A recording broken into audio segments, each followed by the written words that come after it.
Now it is time for the last word with Jonathan Capehart in for Lawrence tonight. Good evening, Jonathan. Good evening, Eamon. Looking at us on the screen, this is literally going to be night and day in a month or so when our new shows start. I can get used to this. Yeah, absolutely. Although I have to say I enjoy the evening shift a little bit better. I'm not a morning person. Well, see, then we both got the better end of the stick. Exactly. Eamon, thanks very much. Likewise, my friend. Donald Trump deliberately waited until the market closed yesterday before announcing his plan to impose a 10% tariff on all foreign goods, in addition to more reciprocal tariffs levied against other countries, including allies. And now we know why. Today, the stock market suffered its biggest one-day loss since the start of the COVID-19 pandemic in the first Trump term. The Dow lost nearly 1,700 points. The Nasdaq plunged 7%. And the S&P 500 dropped nearly 5%, wiping out $3.1 trillion in market value. Now, that may be hard to grasp, unless you were planning on retiring soon and you just saw your nest egg evaporate. The very real money you took from your paycheck and put away in your retirement fund tanked by Trump tariff chaos. Donald Trump didn't seem too worried as he headed to Florida to golf today. The markets are going to boom, the stock is going to boom, the country is going to boom, and the rest of the world wants to see, is there any way they can make a deal? Yeah, no, that's not what the financial experts see. The world was yesterday sort of bracing for a bazooka, but Trump decided he was going to go the Chicago way, and he dropped an economic Moab. The Dow's drop today will put it solidly in the top 5 biggest point losses in history. Try and slap some lipstick on this pig of a market. It's not a pretty market. Those numbers that were on that grid, they don't mean anything. They came up with it because they were in a hurry to cobble something together. So this tariff policy looks like it's basically resting on made-up numbers. And I will say the traders who are passing this on to me are also saying, what a very well-known one, it's absurd and shows a kindergarten-level understanding of international trade. Right. I don't have a single forecaster saying, because of these tariffs, we are forecasting more U.S. growth, more employment, and lower inflation. Every forecaster is the opposite. Try to slap some lipstick on this pig of a market. And that's from Fox Business. But it's not just the markets that were in turmoil. The Washington Post reports, quote, Jeep maker Stellantis said it was temporarily laying off 900 workers at 5 plants in Michigan and Indiana and pausing production at factories in Canada and Mexico while it tries to figure out the medium and long-term effects of these tariffs. An analysis by the Budget Lab at Yale University estimates the total impact from Trump's tariffs could cost the average household $3,800 per year. The Economist put it this way: if you fail to spot America being looted, pillaged, raped, and plundered by nations near and far, or it being cruelly denied a turn to prosper, then congratulations. You have a firmer grip on reality than the President of the United States. It's hard to know which is more unsettling, that the leader of the free world could spout complete drivel about its most successful and admired economy, or the fact that on April 2nd, spurred on by his delusions, Donald Trump announced the biggest break in America's trade policy in over a century and committed the most profound, harmful, and unnecessary economic error in the modern era. The Wall Street Journal editorial board laid out the many ways that these Trump tariffs will be detrimental to the U.S. economy, ending with, quote, Mr. Trump's tariffs are the biggest policy shock to the world trading system since Richard Nixon blew up Bretton Woods in 1971.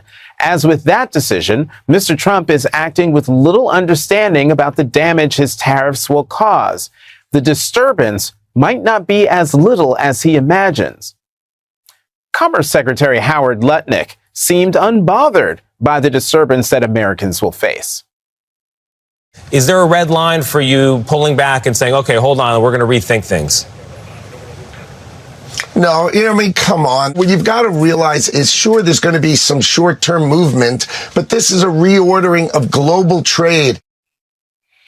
Just one day after 4 Senate Republicans voted with Democrats to pass a resolution to undo Trump's tariffs on Canada, Senate Republicans are looking at ways to limit Donald Trump's ability to impose wide-ranging tariffs without Congress. NBC News reports that Republican Senator Chuck Grassley introduced a bill that would reassert Congress's authority and slap restrictions on the president's power to levy tariffs. Senator Thom Tillis, a Republican of North Carolina, praised Grassley for the bill because he does believe that we're a co-equal branch. He said he'd vote for it, though it's unclear if the bill will be brought to the Senate floor. Senator Tim Kaine of Virginia, the author of the resolution, said many more than 4 Republicans were interested in his resolution than ultimately voted for it, predicting that more will come aboard as the economic reality sets in. The Wall Street Journal editorial board even went as far as to challenge Donald Trump's authority to levy these tariffs by declaring some non-existent national emergency, writing, quote, "None of these trade provisions empowers Mr. Trump to impose tariffs on all imports from all countries based on an arbitrary formula. Someone should sue to block his abuse of power." It would be one thing if the abuse of power and chaos were limited to just his trade policy, but obviously it is not. Today, NBC News reports that the Inspector General at the Pentagon announced that it would investigate allegations that Defense Secretary Pete Hegseth used the commercially available messaging app Signal to discuss classified information about a U.S. military strike in Yemen. The announcement comes about 10 days after The Atlantic revealed that its editor-in-chief was inadvertently added to a Signal group chat that included Hegseth, Vice President J.D. Vance, National Security Advisor Mike Waltz, and other senior administration officials discussing upcoming military actions. Also today, 3 people familiar with the matter tell NBC News that Donald Trump fired at least 3 National Security Council officials after an Oval Office meeting with far-right conspiracy theorist Laura Loomer, who expressed dissatisfaction with some officials on his national security team. The New York Times reports, quote, "The decision came after Ms. Loomer vilified the staff members by name during a meeting on Wednesday when she walked into the White House with a sheaf of papers attacking the character and loyalty of numerous NSC officials. Michael Waltz, the National Security Advisor, joined later in the meeting and briefly defended some of his staff, though it was clear he had little, if any, power to protect their jobs." No one who voted for Trump can claim they did not vote for this, because Trump stashed classified government documents in the bathroom. And Trump brought 9/11 conspiracy theorist Laura Loomer as his guest to Ground Zero on September 11th. Trump won 49% of the vote in November, but the fight isn't over. Tonight, Kamala Harris spoke publicly for the first time about Trump's second-term chaos at the Leading Women Define Summit in California. Fear has a way of being contagious. Okay? When one person has fear, it has a way of spreading to those around them and spreading. And we are witnessing that, no doubt. But I say this also, my dear friends, courage is also contagious. Courage is also contagious. When one person, when a few stand with the courage, that is the courage exhibited by the leaders in this room every day, to stand, to have the courage to say, I feel fear. The courage to say what is happening is wrong. The courage to say that there is a way that we must chart to get through this. Understanding our power in the democracy we still have if we hold on to it. Courage is contagious. Joining us now, Democratic Congressman Gabe Amo of Rhode Island, who just came from a town hall. Congressman, great to see you. How are people reacting to the news of the stock market and Trump's tariffs? Well, what I heard from my constituents tonight, I'm sure is being felt by people across this country, which is great fear and concern about the actions of our president. I mean, we see these tariffs come down, which are only going to yield layoffs, higher prices, ruined diplomatic relations, and no concern. The Commerce Secretary, the president himself, this is just a blip to them. These are real people's lives that are being affected. And I heard that tonight from my constituents. That combined with the pursuit of tax cuts for billionaires, as they cut Medicaid and SNAP, people are afraid. Mm-hmm. I'm sure one thing people want is an explanation, Congressman. What do you say about policy that seems to have no rationale other than the whim of a king? It's really hard to explain. I'll be honest, because, we exercise logic and thoughtfulness. People elect their leaders because they think they're going to have a plan, not arbitrarily decide how they are going to cut really essential lifelines to the global economy and really hurting everybody across the country. And so it's hard to reason out with people. And I just say that these folks are at best poorly informed, at worst coming after the core of our values. And I'm afraid it's the worst. Mm-hmm. Well, what other specific issues came up as top of mind for your voters, Congressman?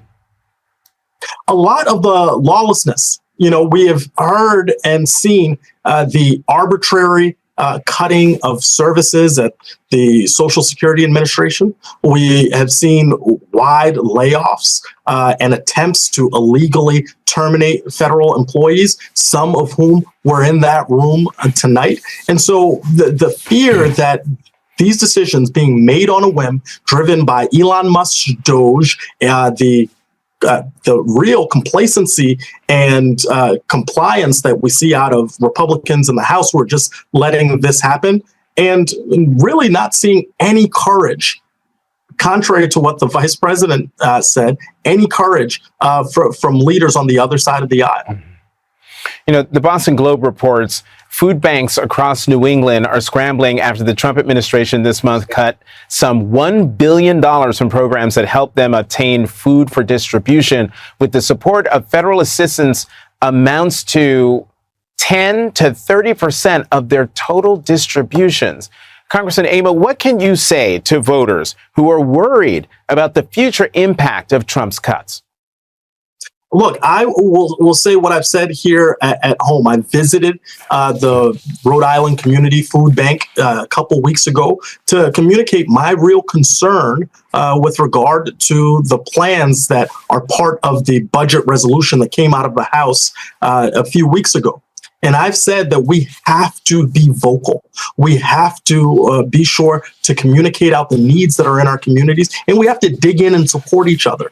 At this time of need, where we are being abandoned by the Trump administration and Republicans in Congress, we have to focus on the people at home and support great organizations that help people who need it the most. And in fact, because of these actions, we're seeing wider use of food banks here in my state.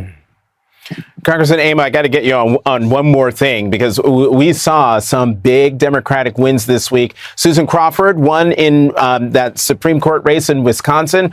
Senator Cory Booker broke a filibuster record speaking against Donald Trump. Did any of that penetrate to local voters you talked to?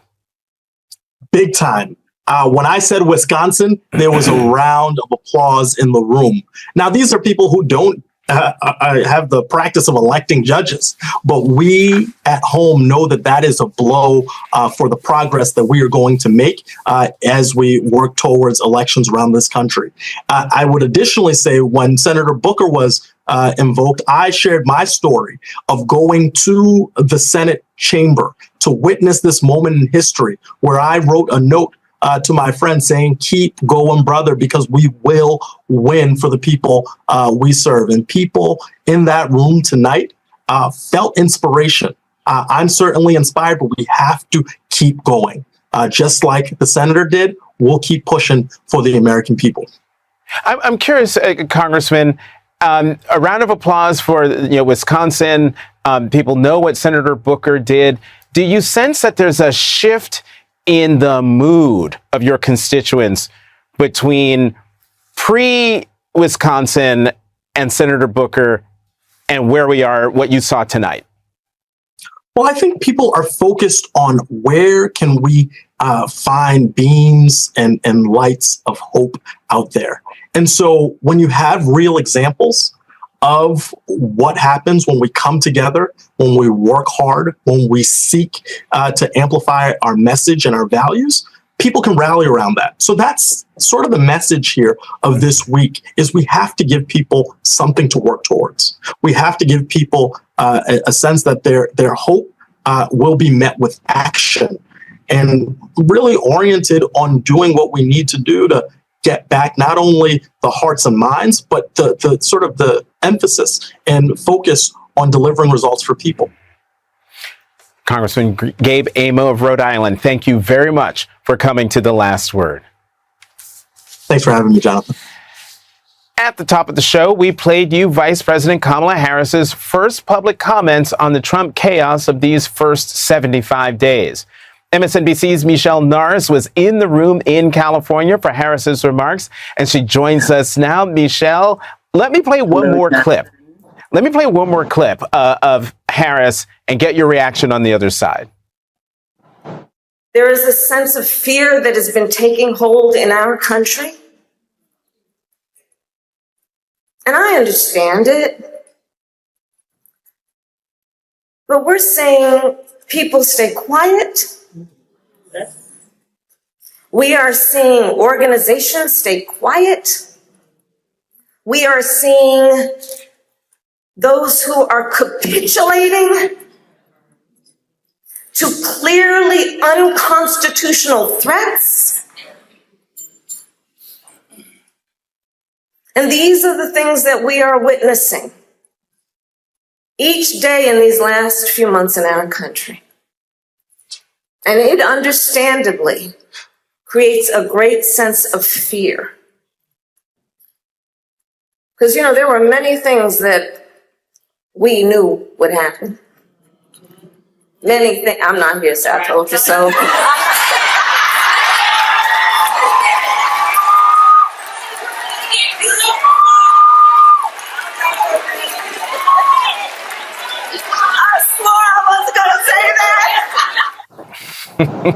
Michelle, your reaction to that? Well, hello, Jonathan. Thanks for having me here from California. It's hard not to say I told you so on a day where the stock market took a dive, where we're seeing more executive action that is questionable and, as she said, most likely unconstitutional and most likely illegal also. And so you saw her use her voice in a way that we haven't heard for a while. People have been asking, where has she been? Well, she showed up today with a very strong message, a message that was inspirational, a message that reminded people that they can use their voice and they can use their power. It was a room full of women, as you heard there in their response, very supportive of her, and a room. But really, anyone who's watching this clip probably can't help but imagine what a different conversation we might be having if we saw a different election outcome. And I imagine that people who did not vote for Kamala Harris are also asking themselves that question on a day where we saw the economy tank like this, and where we have seen so many entanglements in the court, where we have seen actions that are taken, big sweeping actions that have raise serious questions about the foundation of our economy without a clear plan on what the impact of those tariffs would be, without a clear plan on how that will affect states, on how it will affect Main Street, how it will affect Wall Street, and how it will affect people who are sitting at their kitchen tables going into the weekend and wondering about their 401k plans, wondering about their savings, wondering about their ability to feed their families, and wondering about their ability to move forward in America with confidence that the economy will continue to roll forward and that America will have allies that have always stood by us. I mean, I think that that's one of the more amazing things about what we've seen this week is the fact that the White House doesn't seem to have a clear plan and did not have a clear understanding of the immediate impact of the tariffs. And so what you heard in that room today was someone who was trying to encourage people not to give up, to use their voice, and to understand that even though some of these measures that have been taken are sweeping, they are not final. And that there is still an opportunity to push back. And it was significant that this also happened on the heels of Cory Booker using his voice. And in some ways that felt like a needle drop that invited people to, hit the floor. And to try to use their voice to fight for democracy. And I think that was one of the most important things she said, the democracy that we have right now, that we have to hold on to and that we have to fight for. Michelle, early you may have heard me say this, no one who voted for Trump can say they didn't know what they were voting for. But that being said, do you think Vice President Harris will stay in the public arena to be the living, breathing proof of it didn't have to be this way? Well, whether she stays in the public arena or not, I mean, just her very presence, is the fact that she's a living, breathing proof that it didn't have to be this way. But what she said in the room today, it's clear that she wants to use her voice, that she's looking for the right ways to use her voice and the right venues to use her voice, because she knows that there are people who do want to hear from her, and trying to figure out what her next role will be. But I don't think that she will be completely silent. She cares about democracy. She said that today. She cares about voters. And one of the interesting things that she noted is she cares about all voters, not just the people who cast votes for her, not just the 92%. She cares about all voters. And that's what we deserve in this country in our leadership. Someone who will represent all of America, not just the people that voted for them, not just the people who are blindly loyal to them. All people who are the citizens of this country deserve and should expect that kind of leadership. That is the definition of a leader. Michelle Norris, thank you very much for jumping in front of a camera there in California. Thank you, Jonathan. Glad to be with you. And coming up, Senator Cory Booker spent 25 hours and 4 minutes on the Senate floor warning Americans that these are not normal times. Donald Trump's destruction of American governance isn't normal. And in the process, Senator Booker put a racist South Carolina senator's record for longest filibuster in the dustbin of history. Senator James Clyburn of South Carolina joins us next.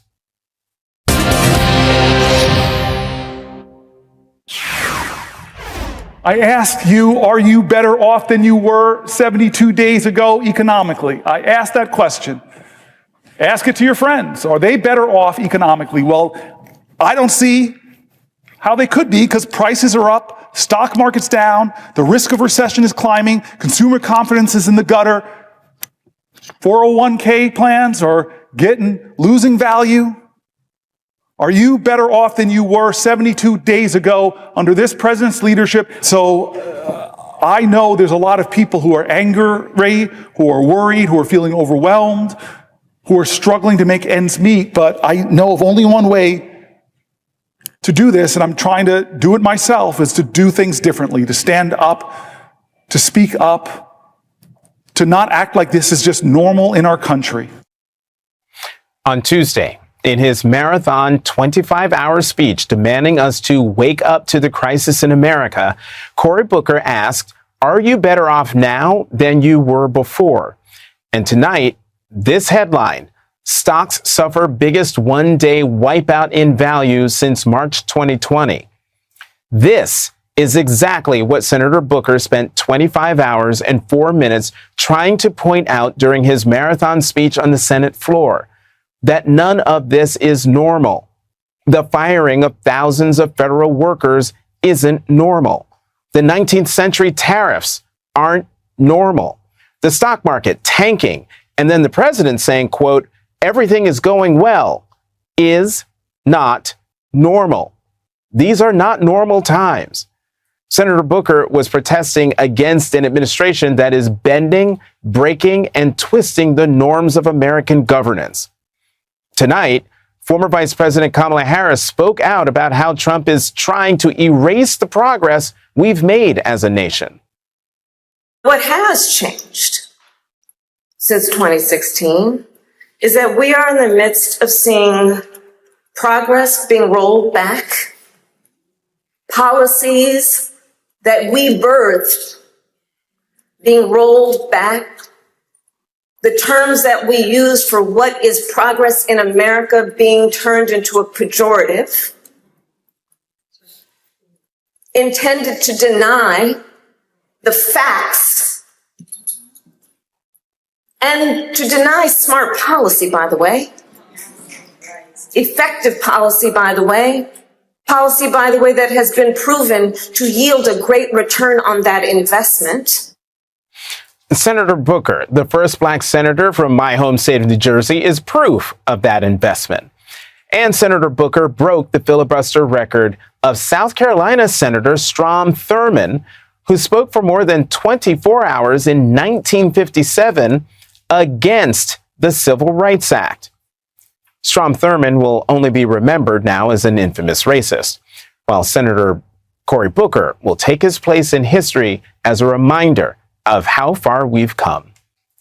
And joining us now, former Assistant Democratic Leader in the House of Representatives, Congressman James Clyburn of South Carolina. Congressman Clyburn, always great to see you. How hard is it to make people believe that all of this, the stocks tanking, the tariffs, the firings, that this is not normal for American governance? Well, thank you very much for having me, Jonathan. No, this is not normal. But the fact of the matter is, it may be normal for Donald Trump. We just dropped to the lowest we've been in the stock market since Donald Trump was president. 2020. He was president when we were down this low before. So this may be the way he likes it. He seemed to be interested only in breaking things, in doing abnormal things, and maybe this is reminiscent of who he is. But I want to thank our good friend Cory Booker, because he has become what I like to call the leader of a resurgence. Strom Thurmond was a resistor. He set that record back in 1957, resisting civil rights law. We came out of the called redeemers through the resistors. Now we've got a resurgence. You know what's kind of interesting about this? The word resurgence, I remember it from my Bible studies. You know, I didn't go to the seminary, but I used to study the Bible quite a bit. That's a religious word that has a meaning about the resurrection. That's what resurgence is.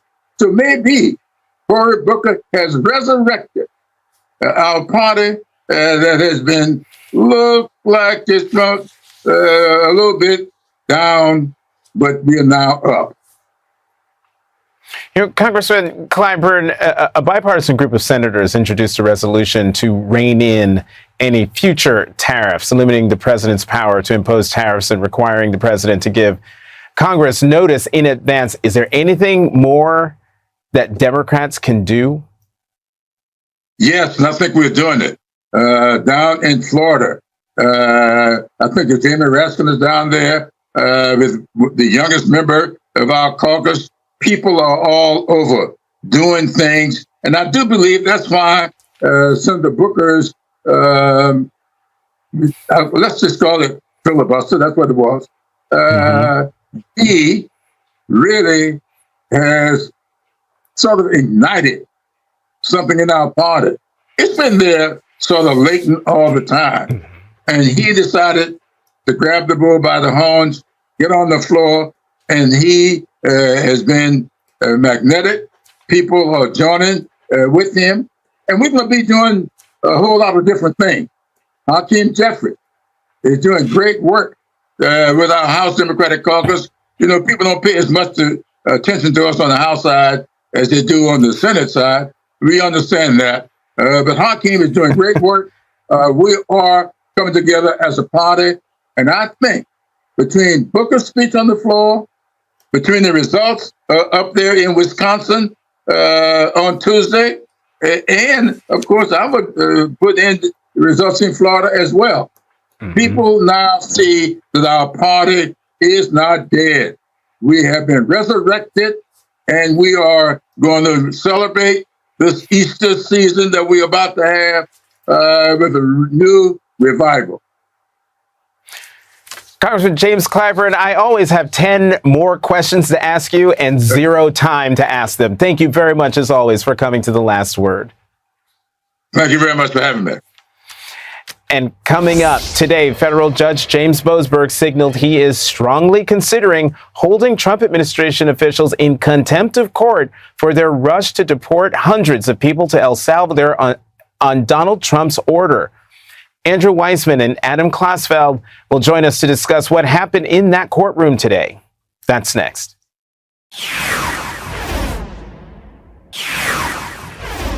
Today, a federal judge appeared to lay the groundwork for finding Trump officials in contempt of court for defying his order to send deportation flights bound for El Salvador back to the United States. Chief U.S. District Judge James Boasberg told the government, quote, "If you really believed everything you did that day was legal and could survive a court challenge, I can't believe you ever would have operated in the way you did." Throughout the roughly half-hour-long hearing, Judge Boasberg put a top Department of Justice official on defense. Judge Boasberg drilled into which Trump administration officials may have disobeyed his March 15th orders, asking at one point, quote, "If I don't find your legal arguments convincing, and I believe there is probable cause to find contempt, what I am asking is, how should I determine who the contemnor or contemnors are?" Judge Boasberg demanded to know the names of the Trump administration officials who knew about his restraining order on March 15th before the flights landed in El Salvador. Deputy Assistant Attorney General Drew Anson said that he told several officials about it right away, and some Justice Department officials were also aware of it.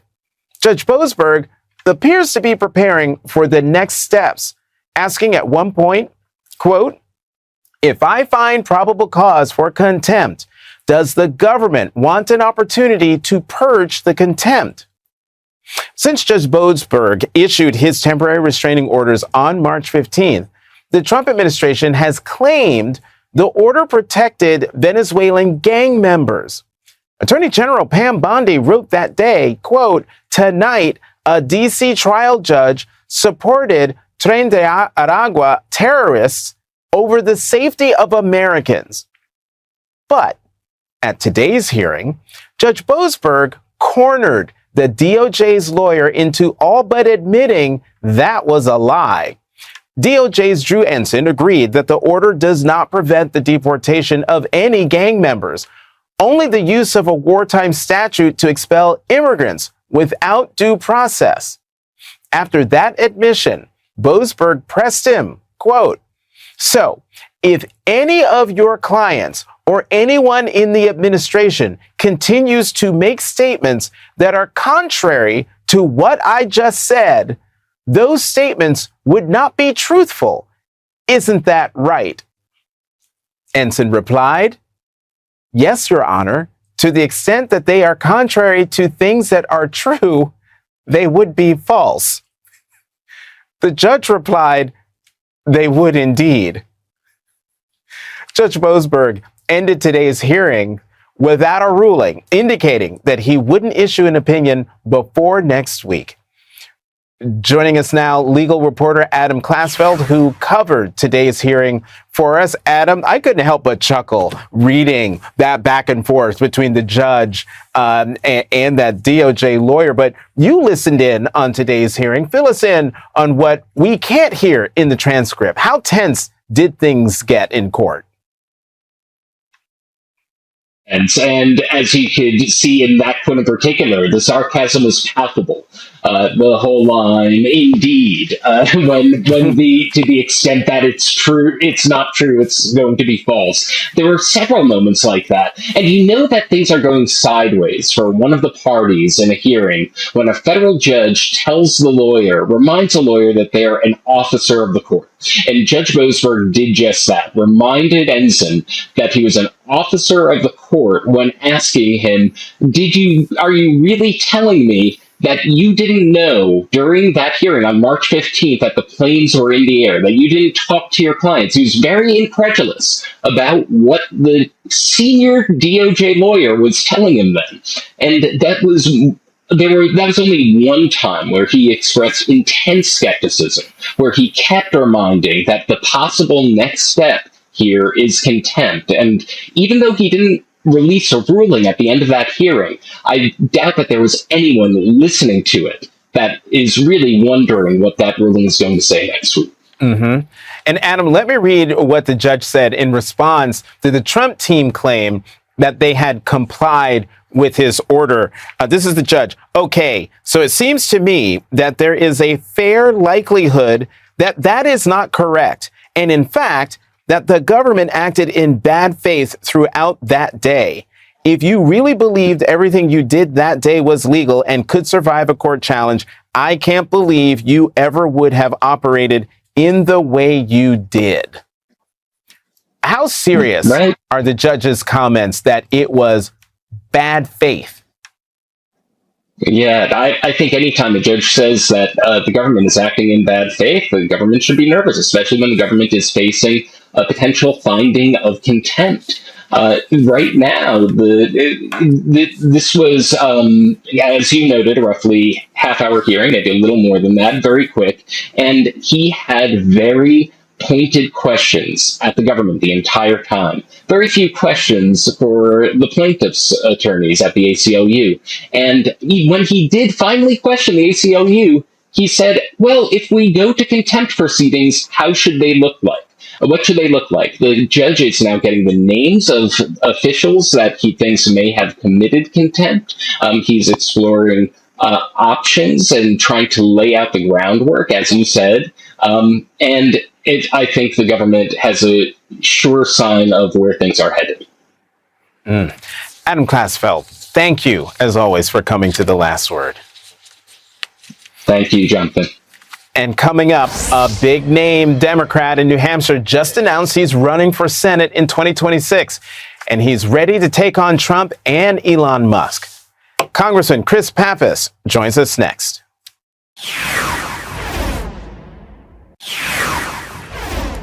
New Hampshire Democratic Congressman Chris Pappas appeared on this program after he wrapped up his 10-county listening tour last week.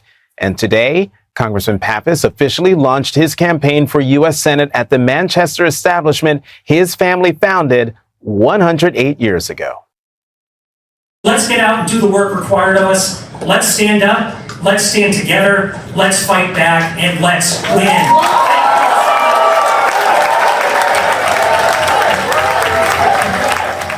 In his campaign launch video, Congressman Pappas took aim at Elon Musk and Republicans' potential cuts to Social Security and Medicaid. Everywhere we go, we hear it. Hey, everyone. Hi. Veterans, parents, small business owners, people who've done everything right, asking, why does it feel like the system's rigged? You think about the Social Security office that's going to be closed in Littleton, drastic cuts to Medicaid, all in the name of giving big tax breaks to billionaires like Elon Musk.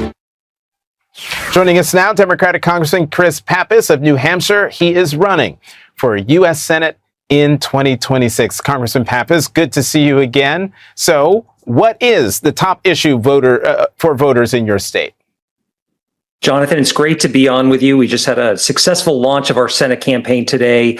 And this campaign is all about standing up for what counts. It's about standing up for our democracy, making sure that the people's voice is carried all the way to Washington, D.C., that we're confronting the damage that the Trump administration and Elon Musk are doing on a day-to-day basis to programs that serve people right here in my state. And certainly it's about the economy. It's about making sure that we have policies that lower prices.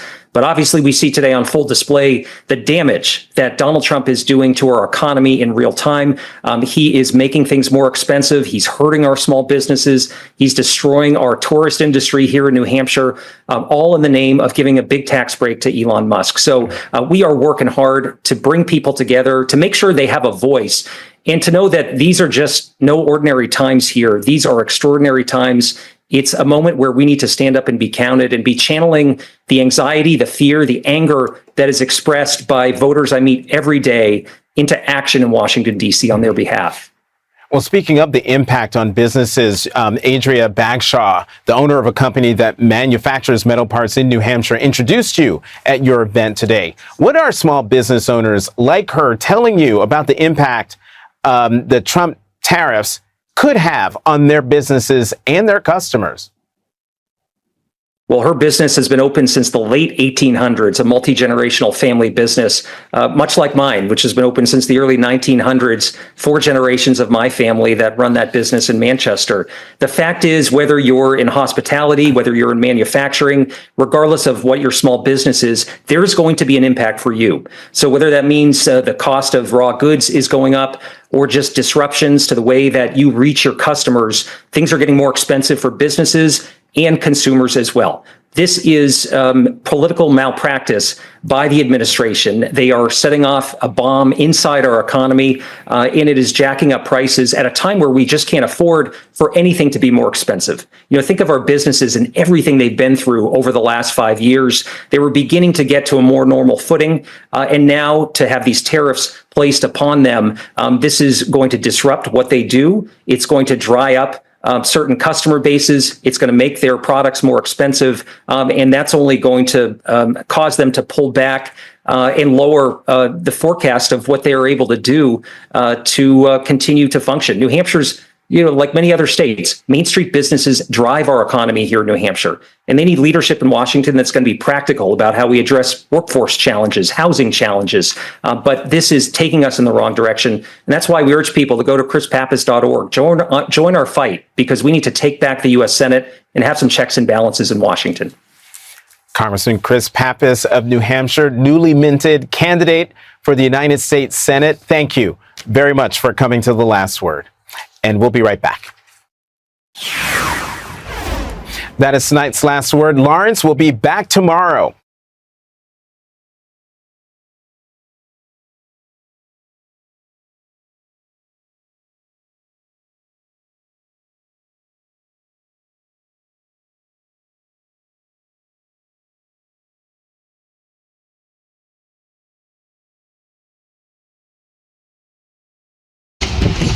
Trang không bơm máu đi. Anh có bếp Trang đi.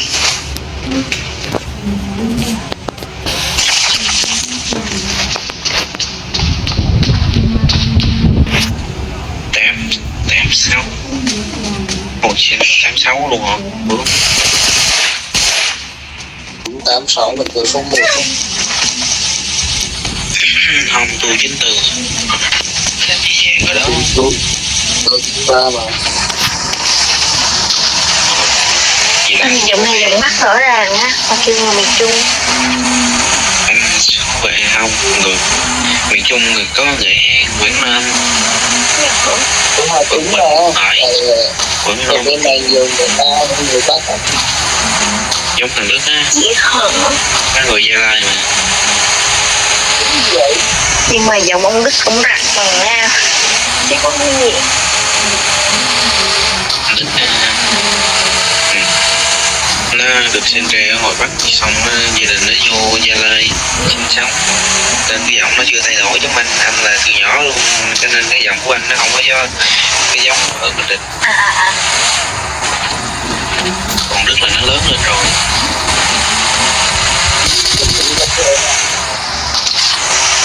Quá khứ anh nhớ thì là quên. Ăn thính kìa, ăn thính kìa. Xếp hàng ăn thính kìa. Chạy chạy. Quá lắm đi. Có xe. Quá lắm luôn. Lắm nè, em nó có súng ra đi. Bấm bánh nè. Ra. Bấm nè. Bắn thiên bụng nè. Thank you.